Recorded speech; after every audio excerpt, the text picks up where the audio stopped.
Di dalam perkuliahan struktur statis tak tentu, di sini kita akan bersama-sama belajar bagaimana menghitung suatu struktur dengan struktur yang kita namakan dengan cara struktur statis tak tentu.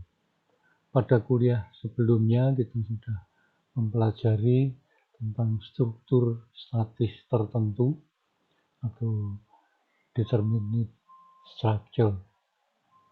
Jadi pada struktur statis tertentu kita belajar bahwa di dalam penyelesaian analisis struktur itu dapat dilakukan dengan menggunakan persamaan keseimbangan, yaitu dengan menghitung sigma gaya vertikal sama dengan 0, sigma gaya horizontal sama dengan 0, dan sigma momen sama dengan 0.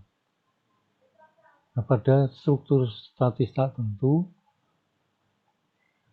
bilangan ketidaktentuannya itu lebih dari 3, sehingga memerlukan cara perhitungan tersendiri.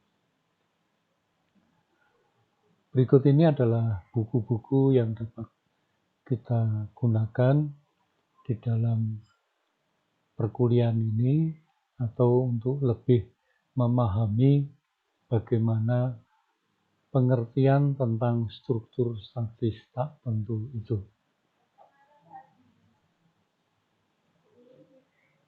Struktur statis tak tentu itu digunakan di dalam desain dan analisis.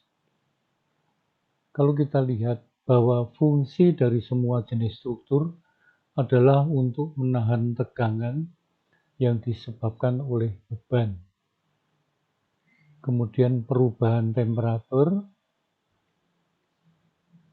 penyusutan, dan sebagainya.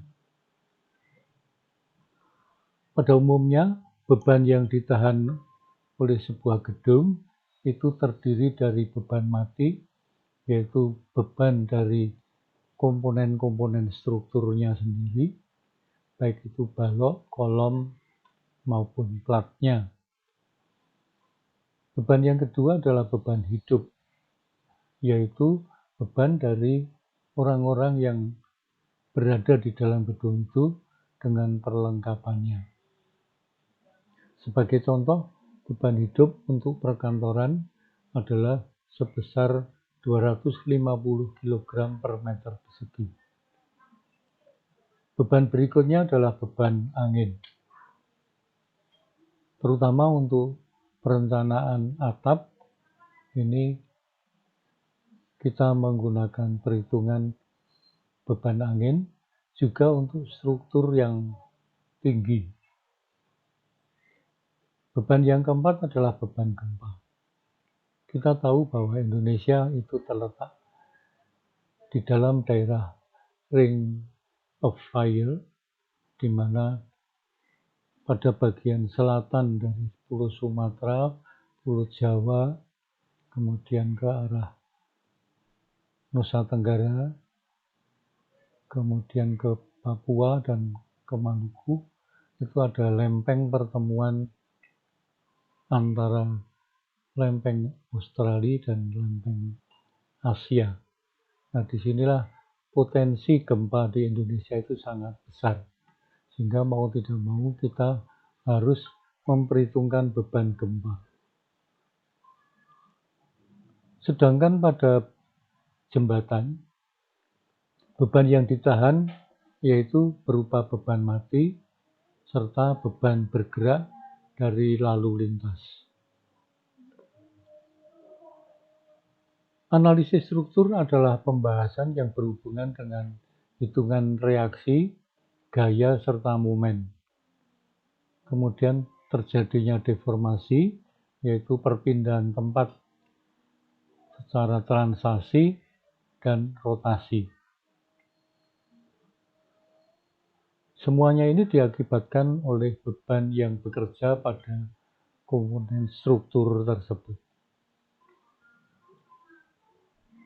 Pada struktur tentu kita mengenal beberapa jenis tumpuan. Tumpuan yang pertama adalah sendi. Tumpuan ini tidak dapat menahan rotasi, tetapi mampu menahan displacement atau perpindahan tempat searah dan tegak lurus tumpuan. Kalau kita lihat pada skema ini, maka reaksi yang muncul adalah berupa reaksi vertikal dan reaksi horizontal. Sedangkan sendi ini tidak mampu menahan momen. Berikut ini adalah gambaran secara fisik pada struktur jembatan. Kita lihat di sini bahwa struktur tersebut tidak dapat bergeser secara horizontal, tetapi bisa berputar. Jadi di sini ada sumbu putarannya. Tumpuan yang kedua adalah roll. Tumpuan ini tidak dapat menahan rotasi dan perpindahan searah dengan tumpuan, tetapi mampu menahan gaya pada arah tegak lurus bidang gelincir. Jadi pada skema terlihat mampu menahan beban vertikal, tetapi akan bergeser secara horizontal atau searah dengan tumpuannya, dan juga tidak mampu menahan rotasi. Ini gambaran pada struktur jembatan seperti ini. Jadi ini mampu untuk bergeser secara horizontal. Tumpuan yang ketiga adalah berupa jepit. Tumpuan ini dapat menahan rotasi dan displacement atau perpindahan tempat searah dan tegak lurus dari tumpuan. Gambarannya seperti ini. Jadi reaksi yang timbul ada 3, yaitu reaksi vertikal, reaksi horizontal, dan momen. Kita bisa lihat pada struktur gedung, di mana tumpuannya adalah berupa tumpuan yang fix. Kalau kita gambarkan, maka jenis peletakan itu akan menimbulkan reaksi. Ini dari apa yang kita lihat pada gambaran sebelumnya. Jadi pada peletakan sendi, notasinya seperti terlihat di sini. Jadi akan mampu menahan beban vertikal dan horizontal, tetapi tidak mampu mengalami rotasi. Peletakan yang kedua adalah roll. Ini hanya mampu menahan gaya vertikal saja. Itu tidak bisa menahan rotasi dan translasi. Peletakan yang ketiga adalah peletakan jepit. Demikian gambarannya. Jadi mampu menahan gaya vertikal, horizontal, dan momen, serta tidak mengalami rotasi tumpuan.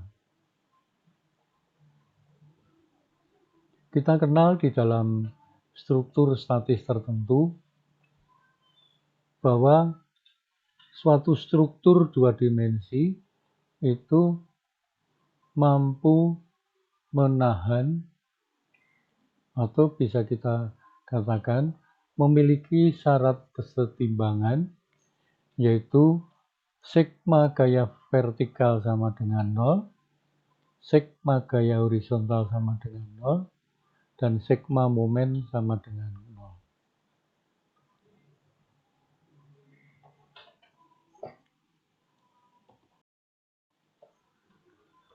Sedangkan pada struktur 3 dimensi ada 6 syarat kesetimbangan, yaitu sigma fx sama dengan 0, sigma momen x sama dengan 0, sigma fy sama dengan 0, sigma my sama dengan 0, sigma fz sama dengan 0, dan sigma mz sama dengan 0.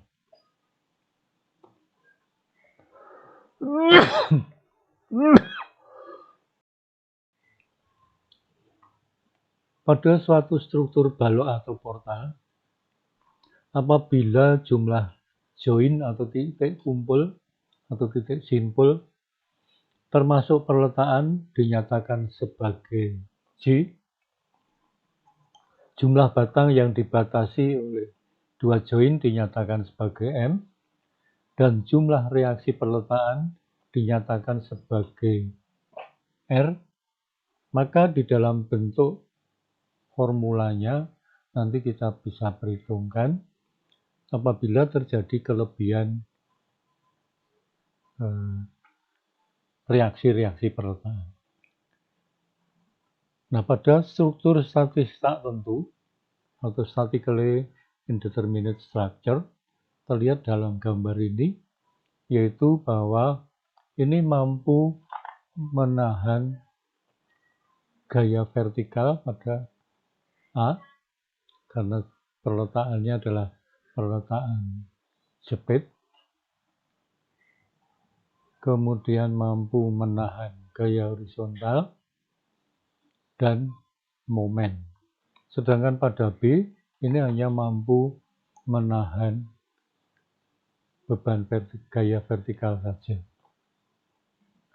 Maka kalau kita lihat di situ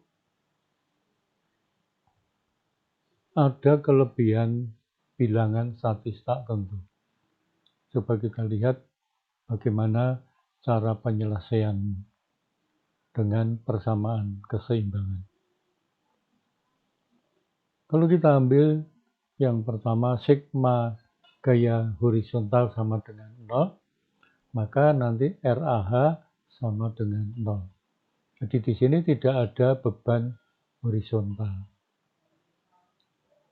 Sigma gaya vertikal sama dengan 0. Maka RAV ditambah dengan RBV sama dengan beban luar yang bekerja, yaitu 10 kali 10 sama dengan 100. Atau kita bisa tuliskan nanti dalam bentuk yang sedikit berbeda, yaitu bahwa kalau saya nyatakan nanti akan bisa kita tuliskan sebagai RAV ditambah RBV sama dengan 100. Kemudian sigma momen sama dengan 0. Ini kita momenkan, kita pegang titik di sini. Kemudian momen yang terjadi adalah gaya dikalikan dengan lengan. Sehingga kalau putarannya itu searah dengan jarum jam, tandanya positif. Sedangkan kalau putarannya berlawanan arah dengan putaran jarum jam, tandanya negatif. Maka minus RBV kali 10 ditambah MA, kemudian ditambah dengan 10 kali 10 kali 5, sama dengan 0. Maka MA min 10 RBV sama dengan minus 500.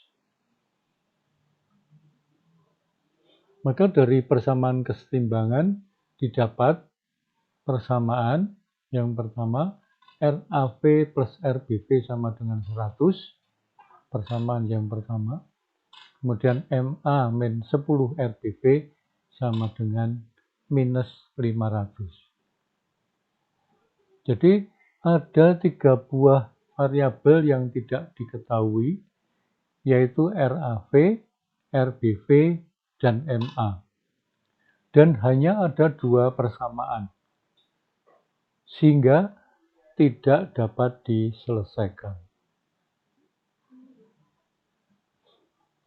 Di RAV sama dengan 100 min RBV, MA sama dengan min 500 ditambah 10 RBV.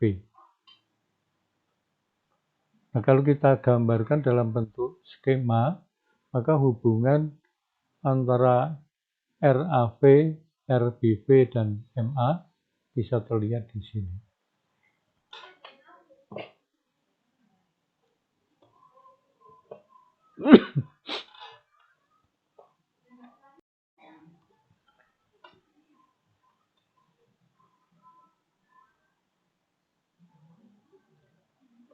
Jadi seharusnya hasil yang didapat adalah sebagai berikut.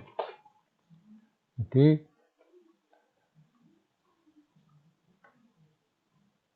MA adalah 125 kN, RAV adalah 62,5 kN, RBV adalah 37,5 kN.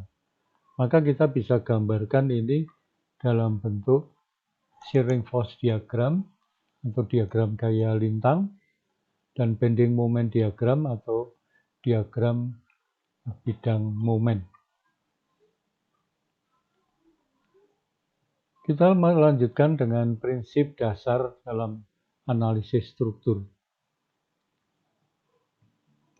Hukum Hooke serta prinsip superposisi.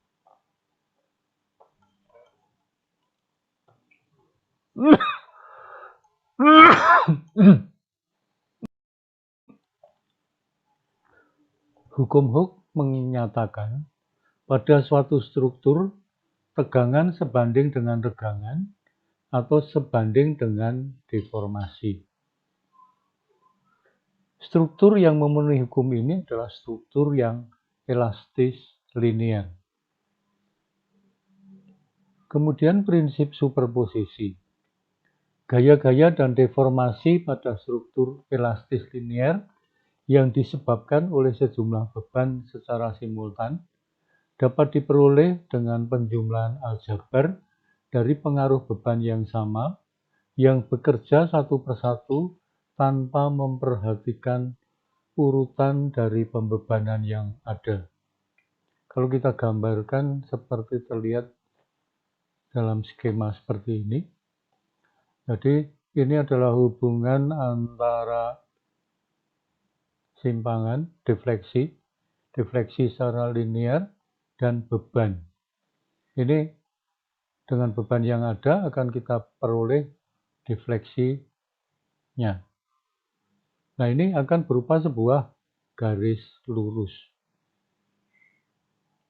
Besarnya F sama dengan K kali Y. Dengan F sama dengan beban, K sama dengan konstanta, dan Y adalah resultan defleksi.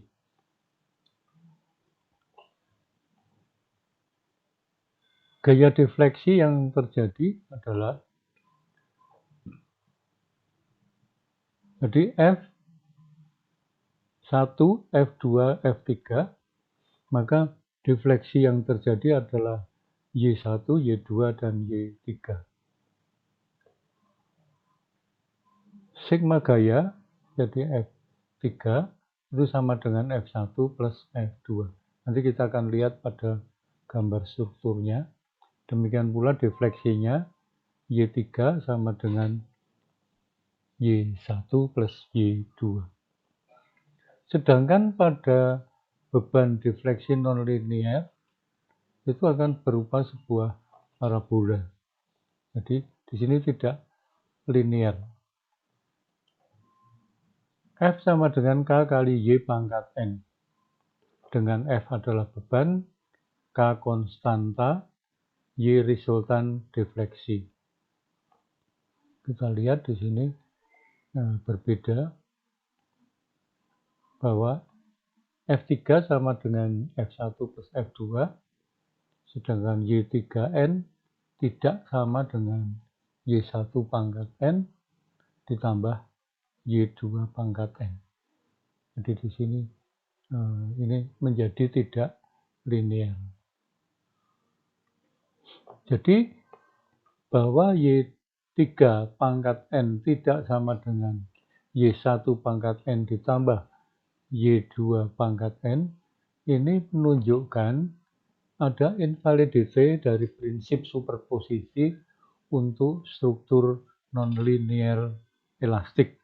Jadi hukum superposisi itu tidak berlaku di dalam hal ini. Pengecualian lain dari prinsip superposisi dapat dilihat pada gambaran berikut. Jadi ini gambaran tadi kalau pada suatu struktur balok kolom atau beam kolom. Ini adalah beban-beban lateral, ini beban aksial. Beban aksial adalah yang searah dengan sumbu batang. Jadi ini akan terjadi defleksi. Ini beban lateralnya, dan di sini adalah defleksinya. Deformasi yang disebabkan oleh gaya lateral dipengaruhi oleh gaya aksial dan sebaliknya. Deformasi yang disebabkan oleh gaya aksial dipengaruhi oleh gaya lateral. Ini juga tidak mengikuti prinsip superposisi.